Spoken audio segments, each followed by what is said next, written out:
keluar dari rumahnya. Ketika itu Nabi masuk ke dalam masjid, fawajadah halaqatain. Nabi mendapatkan ada dua perkumpulan dalam masjid, saudara. Perkumpulan yang pertama, mereka lagi baca Quran, lagi doa, minta sama Allah Subhanahu. Perkumpulan yang kedua, yu'allimun wa yata'allamun, sedang menjalankan proses belajar mengajar. Singkat cerita, ketika Nabi masuk ke dalam masjid, saudara, kemudian Nabi mengatakan kullun ala khair. Kata Nabi, dua-duanya ini perkumpulan bagus.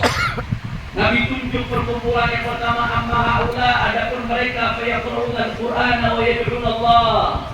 Mereka baca Quran dan doa minta sama Allah, insya'atahum wa insya'a mana'ahum. Kalau Allah berkehendak, Allah kasih mereka. Kalau Allah tidak berkehendak, Allah tidak kasih mereka. Kemudian kelompok kedua ditunjuk sama Nabi, amma haula, adapun mereka fayu'allimun wa yata'allamun. Mereka menjalankan proses belajar mengajar, menggali ilmunya Nabi, seperti yang dilakukan di tempat ini di Sayyidul Aulia sampai hari ini di wisuda anak-anak santri dan santriwati, saudara. Ketika Nabi melihat kelompok yang melakukan proses belajar mengajar, di situ dengan bangga Nabi mendeklarasikan apa yang disampaikan oleh Nabi. Innama bu'ithtu mu'alliman, kata Rasulullah. Aku diutus tidak lain dan tidak bukan mu'alliman, sebagai guru, pengajar, pendidik. Itulah baginda Nabi besar Muhammad. Kira-kira yang kedua jelas apa enggak? Jelas apa enggak? Jadi Nabi diutus sebagai guru, pendidik. Allahumma shalli ala Muhammad. Yang ketiga, kali ini hadisnya diriwayatkan oleh Imam Muslim di dalam sahihnya dari sahabat Muawiyah bin Hakam As-Sulami radhiyallahu anhu. Ketika itu sahabat Muawiyah bin Hakam As-Sulami makmum sholat jadi makmum di belakang Rasulullah sallallahu alaihi wasallam. Ketika beliau sholat jadi makmum di belakang Nabi, saudara, ketika itu ada salah satu sahabat yang bersin. Begitu sahabat ini bersin, sama sahabat Muawiyah bin Hakam As-Sulami dijawab, yarhamukallah, mudah-mudahan kamu dirahmati oleh Allah. Saya mau tanya orang Depok nih, lagi sholat ngomong sama orang, yarhamukallah, itu ngomong orang begitu. Kira-kira sholatnya batal apa enggak? Batal, nggak boleh sholat ngomong orang. Di dalam sholat itu mukhatab cuma dua, lawan bicara cuma dua, Allah wa Rasul. Kalau nggak Allah, Nabi Muhammad lawan bicara dalam sholat. Bahkan Rasulullah walaupun manusia, tapi kalau sholat kita nak menjadikan Nabi lawan bicara, nggak sah sholat kita. Kenapa? Karena dalam sholat kita wajib baca Assalamualaikum ayyuhan nabiyyu wa rahmatullahi wa barakatuh. Itu kan berarti menjadikan Nabi lawan bicara, saudara. Tapi dalam sholat yang boleh jadi lawan bicara cuma dua doang. Selain dua itu nggak boleh, saudara. Singkat cerita, sahabat ini ngomong sama yang bersin, yarhamukallah, mudah-mudahan kamu dirahmati oleh Allah. Gara-gara dia ngomong, saudara, Faramahul qawmu bi absarihim, itu sahabat yang lagi di masjid rame-rame semua ngelirik ke dia, saudara. Dilirik sama sahabat, maksudnya kasih kode, siapa yang ngomong nih? Lagi sholat ngomong. Ini beliau Muawiyah bin Hakam merasa dilihatin sama masjid, dilirik, bukan dia malah ngomong lagi. Apa kata beliau? Wa tuqla umnya ma balukum taduruna ilayya. Kalau bahasa orang Depoknya ini apes. Lu kenapa pada ngeliatin gua? Jadi dilirik maksudnya supaya dia mau lagi, sudah. Singkat cerita, begitu dia ngomong seperti itu lagi, sebagian sahabat sampai berdekatan, kayak beribuna di afkhalihim, sampai sebagian sahabat mukul paha, artinya ngasih kode. Jangan ngomong, dia lagi sholat. Belakangan beliau baru dengar orang Cimahi tahunya. Kalau nggak tahu berarti cuma numpang KTP doang gitu. Enggak, baru sadar. Belakangan baru sadar, oh saya disuruh diem ternyata.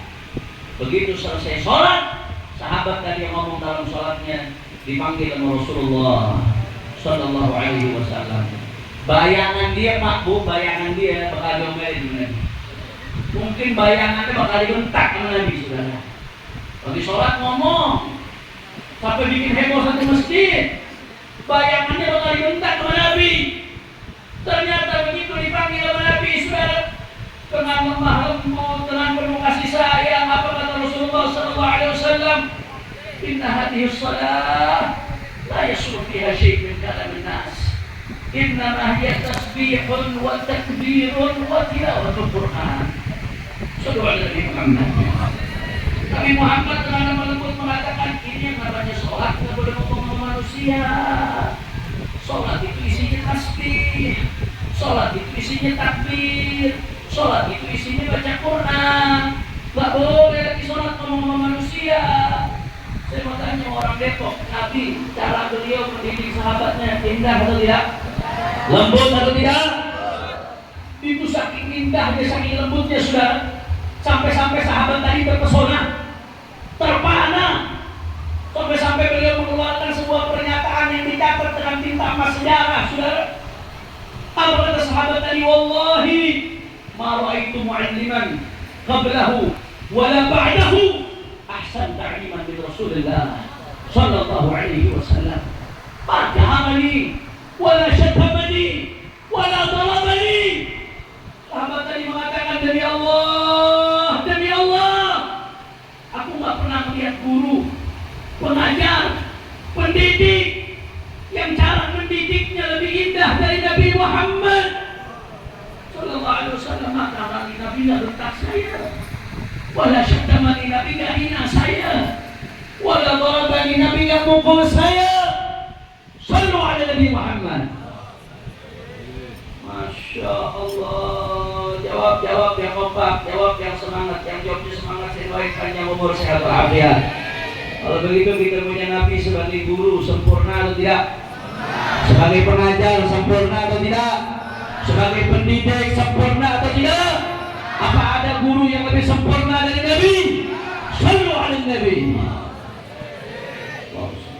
Yang keempat, saudara, salah satu indikator tolak ukur kesuksesan seorang guru kalau muridnya sukses. Ini salah satu indikator.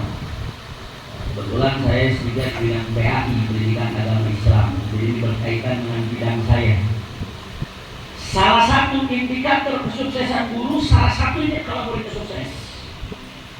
Murid sukses, tanda berarti gurunya sukses. Saya ambil contoh Abu Ya Sayyid Muhammad bin Ali bin Abbas Al-Mani bin Al-Hasan rahimahullah di Makkah Al-Mukarramah, orang alim, allamah, wali Allah. Tapi beliau di sisi lain juga guru, dan guru yang sukses. Kenapa? Murid-muridnya aulia. Jangankan beliau nih, murid-muridnya aulia, wali-wali, ulama, solehin, orang-orang besar. Muridnya sukses, tanda berarti gurunya sukses. Betul. Kalau standar ini, indikator ini, atau barometer ini, tolak ukur ini sudah kita terapkan pada diri Nabi, maka Nabi sebagai seorang pendidik, siapa murid-muridnya? Santri-santri Rasulullah sallallahu alaihi wasallam, di antaranya Sayyidina Abu Bakar As-Siddiq, Sayyidina Umar bin Khattab, Sayyidina Uthman bin Affan, Sayyidina Ali bin Abi Thalib radhiyallahu anhum. Luar biasa santri-santri Nabi, saudara. Belum lagi baqiyatul asyril mubasysyirin bil jannah, Sa'd, Sa'id bin Auf, Talhah wa Abu Ubaidah wa Zubair, sadatun ghuraru. Belum lagi wa Hamzatun wa Qadar Abbas sayyiduna wa najruhul akru man zalat bihil riyalu. Belum lagi Sayyidina Abu Hurairah, Sayyidatuna Aisyah radhiyallahu anha, Sayyidina Ibn Mas'ud, Sayyidina Abdullah bin Abbas, Sayyidina Abdullah bin Umar, Sayyidina Zaid bin Thabit. Asma' law quri'at 'ala al-majnun al-afaqat. Nama-nama besar yang menggoncangkan dunia, saudara. Sahabat-sahabat Rasulullah, santri-santri Nabi, mereka tinggal di Mekah, mereka tinggal di Madinah. Mekah Madinah dikelilingi padang pasir, saudara. Tetapi mereka berhasil membawa cahaya Islam ke seluruh dunia. Sampai-sampai Persia tunduk, Romawi tunduk, peradaban-peradaban dunia saat itu tunduk, saudara. Ini baru santri-santrinya Nabi sudah berkencangkan dunia. Bagaimana dengan maha gurunya Sayyiduna Muhammad? Allahumma shalli ala Muhammad. Allahumma shalli ala Muhammad. Demi Allah, saudara, demi Allah, sejarah tidak pernah mencatat dan tidak akan pernah mencatat seorang guru muallimul basyariyah, pengajar, pendidik yang lebih hebat daripada baginda Nabi besar Muhammad. Semoga kalau bahas ini Pak Bu, Masya Allah, jangankan 1-2 jam kalau kita nari bolong, saudara. Jangankan 1-2 jam, sehari, 2 hari, seminggu tidak bakal selesai. Sampai-sampai aku lihat Sayyid Muhammad bin Abdul Malik ini bisa kitab khusus judulnya Usul At-Tarbiyah An-Nabawiyah. Satu kitab khusus cuma bicara panjang lebar tentang bagaimana sosok Rasulullah SAW sebagai seorang pendidik, saudara. Al-Allamah Syekh Abdul Fattah Abu Ghuddah Muhaddits Al-Hanafi, ahli hadis. Salah satu gurunya juga Sayyidul Walid Rahibul Ijtihad. Beliau menulis kitab sampai khusus 200 halaman lebih, 200 halaman lebih, judulnya Ar-Rasul Mu'allim wa Asalibuhu Bitta'lim. Nabi sebagai seorang mu'allim, pengajar, guru pendidik, wa asalibuhu bitta'lim, dan bagaimana metodologi pendidikan, pola pendidikannya baginda Nabi besar Muhammad.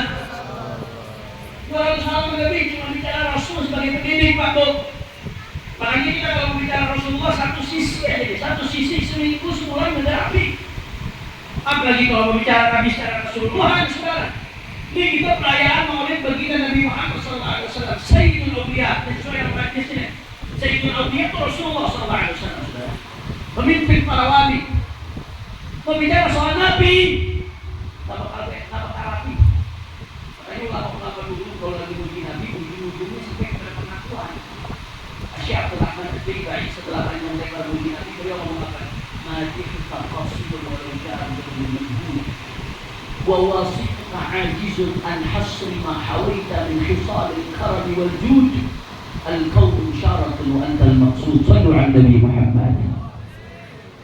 Kata Syekh Abdul Rahman Al-Baibai setelah panjang lebar muji Nabi, apa kata beliau? "Madihka qasid wa rijal bi badil majhud."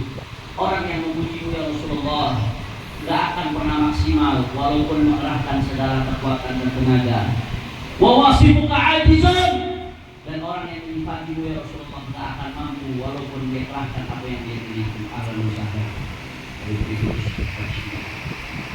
wakil ketua umum DPR RI